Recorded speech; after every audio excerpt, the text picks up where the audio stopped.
So I'm out running errands right now, and I just left the Canada Post a little while ago, and while I was waiting in line, there was a little bit of a holdup because there was this very, very elderly woman who was there with what appeared to be maybe her also elderly son, who was old but not as old as she was, who apparently she had just recently moved about 6 months ago into a local nursing home, and she came into this local Canada Post branch to attempt to set up mail forwarding to send all of her mail from her previous home address to her new address at the nursing home.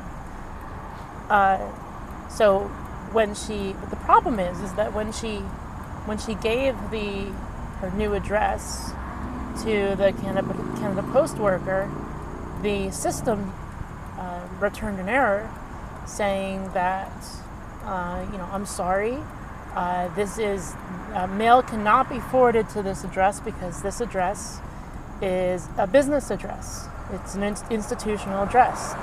Technically, despite the fact that it is a living address for all of the residents who live there and are being taken care of there, technically it's an institutional address. So apparently the policy for Canada Post, and when I left, I looked this up because I was curious about why this is the case. And apparently it's not just Canada Post, it's also USPS that they have the same policy. But I haven't been able to figure out exactly why that policy exists, and if it's a matter of like a legislative decision or if it's just an internal policy, why they made that policy. So the policy seems to be that Canada Post and USPS will not forward mail from a institutional address to a personal address or a personal address to an institutional address. From a comment that I read on a forum, which which may or may not be true, but it's the closest thing that makes any degree of sense to me, and the only thing that I've found for why these policies exist is that it could be an anti-fraud measure, particularly in the case of an institutional address being forwarded to a personal address. It's a measure to protect from a employee who's been terminated trying to forward institutional mail to their personal address, essentially to theoretically to commit fraud or have they have some nefarious purpose. So it's intended to prevent that from happening. My understanding of mail forwarding and why it's used and what its intended purpose is to essentially just be a stopgap temporary measure to between the time that you moved from your previous address to your new address. It helps pick up any straggler mail that you may have missed when you went through all of your different bills and lenders and important institutions that you receive mail from, including your taxes and things like that. Any addresses that you may have missed, right? Anytime you move, there's oftentimes a lot of different mail that you receive that you may have just kind of forgotten about. So it's intended to be like, during like say a 6-month forwarding period. Ideally, any mail that you missed when you changed your addresses will get picked up, and you can go ahead and say, oh, hey, cool, I got mail from this place and I forgot to change their address. So it lets you call them up or go on their website or whatever the case may be and change your address with them so that it'll get forwarded to your new address, or that all new mail will get sent to the new address, which makes a lot of sense. So in this particular case, where you have these elderly people who are moving from a residential address to essentially an institutional nursing home address, I think that this becomes problematic. Even if the person is fully lucid and really knows what all of their bills are and lenders are and stuff, even with someone who's middle-aged, it can be really tricky trying to get all your stuff caught up and change all of the addresses. But for someone who's very, very elderly, even if they're completely lucid and not having any issues with memory, which is often the case, unfortunately, with old age, it's still a daunting task for someone who's middle-aged. Say the person who's moving into the nursing home is completely alone. They have personal savings, but they have no one in their life. So they have enough money saved up for from their younger years for retirement, specifically for this purpose. And they know that there's no one else in their life, or there may not be anyone else in their life, and they've saved up enough money to make sure that they can be taken care of in a nice nursing home. This is something that they planned for, but they don't have anyone in their life. So when the time comes to move out of their home into the nursing home, they're suddenly confronted with this reality that all of their mail cannot be temporarily forwarded to the new address so that they can pick up all of that straggler mail. Really, so if you do have family, then your solution is to rely on your family and forward your mail from your own previous residential address to your family's residential address. Your mail ends up getting sent to your kids. And people have actually talked about this on old age forums and things like that for people who are dealing with taking care of an elderly family member or elderly parent, how this is very difficult, especially when it comes time for tax season. Having watched these two people, this presumably mother and her an elderly mother and her elderly son, trying to deal with this reality was quite cumbersome. They didn't understand, these are people from a different era. They didn't understand what was going on with this policy and how to address this. Based on the reaction that they had from the Canada Post worker, who I will say was incredibly respectful and well-informed and was a very good employee, and tried to make it clear in a respectful way to this woman and her presumably her son, what was going on and why he couldn't do it. Which essentially his answer is, he turned the computer around. He's like, look, this is what my computer tells me. I can't do anything about this. I'm sorry. And they understood the situation. But what they didn't understand is where to go from here. I mean, essentially, the only answer that he could give them is, you have to change your address with each of the senders. And they're like, well, what's the solution here? And he's like, well, change the address with each of the senders, and if you miss an address, it gets sent to your old place and it gets sent returned to sender. Or whoever's living at the place just picks up your mail and you never get it, and the mailer is never told that it got returned to sender and that you live in a different place now. That is the solution. That's the answer. That's all you're able to do. And again, I understand that mail forwarding is just a temporary measure.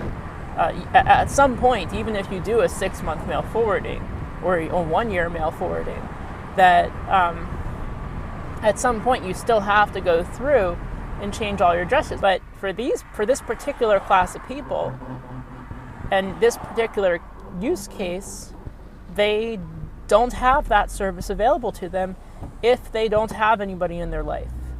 That it's the only solution I can think of is for them to open up a Canada Post mailbox, but then this person is living in a nursing home. They're not mobile. They're not able to walk over or drive over or whatever to the Canada Post box, and they're pretty much in the same exact boat they were in before, where technically now they have a mailbox that is in their possession and that they can control, but they can't actually get to it to read any of it. So what good is that to them? It's not useful at all. It seems like the two choices that these elderly people have are rely on a family member who does have a residential address that can be used to forward, or to get their own mailbox and rely on someone else to check their mail for them and bring it over to the nursing home. As far as I understand the problem, those are the only two options. That's it. That's all you can do. And I really would like to find out, more information about the policy, the actual policy. And I read through the Canada Post policies, and they pretty much just say the policy, but they don't say why. They don't say why the policy exists. To me, if it's just a policy, they don't forward between residential and institutional and residential, then it seems to me like it would be fairly straightforward to simply make an exception clause. Say, oh, we do not forward, right? And then come back and say, okay, but we will forward in these particular cases. In terms of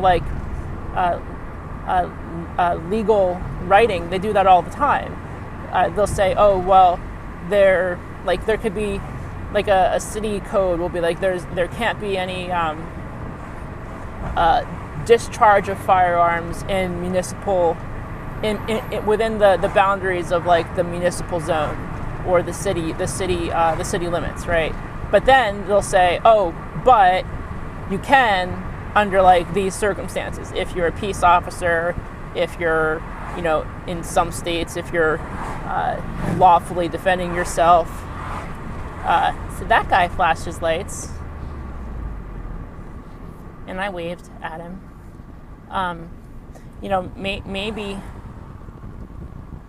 Maybe they could do something like that. Again, I really would like to find out more information about why this is, and maybe even sort of raise awareness about this problem, because it seems like it isn't really talked about a whole lot or really mentioned at all. Probably because it's sort of a very exceptional case, right? The exceptions are usually the ones that sort of fall through the cracks and aren't really handled properly. But for me personally, that's the area I love. I love life at the exceptions. That's where things are really interesting to me. And so this particular exception I find to be interesting sort of in a bad way, because I feel like it's an opportunity for, in this case, an opportunity for injustice, because there's these elderly people who are really, in my opinion, being mistreated essentially by the state because of their living situation, and in my opinion, these are people who presumably during their younger years were contributing members of society.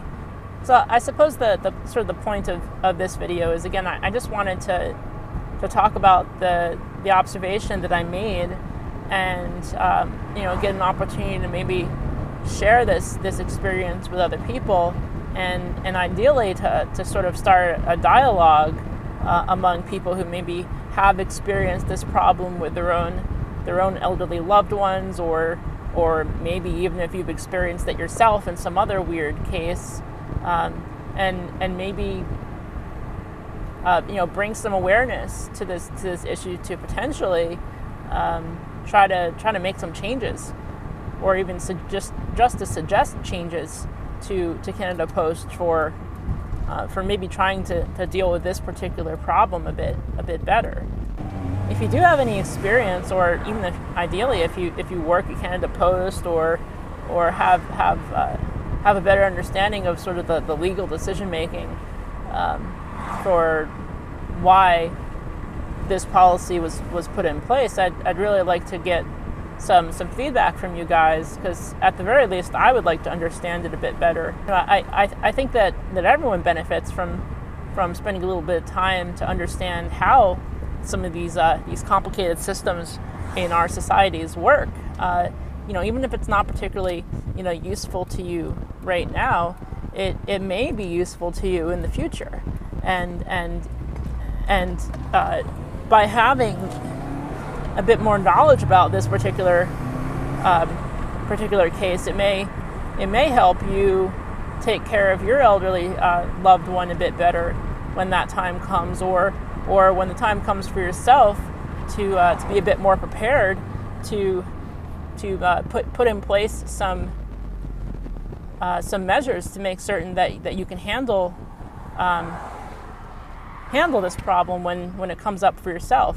So if you did find this video helpful, interesting, or even entertaining, please hit the like button. I'd really appreciate it. And if you like the types of things that I talk about on this channel, please subscribe. Until next time, always ask a lot of questions and work to remember the answers.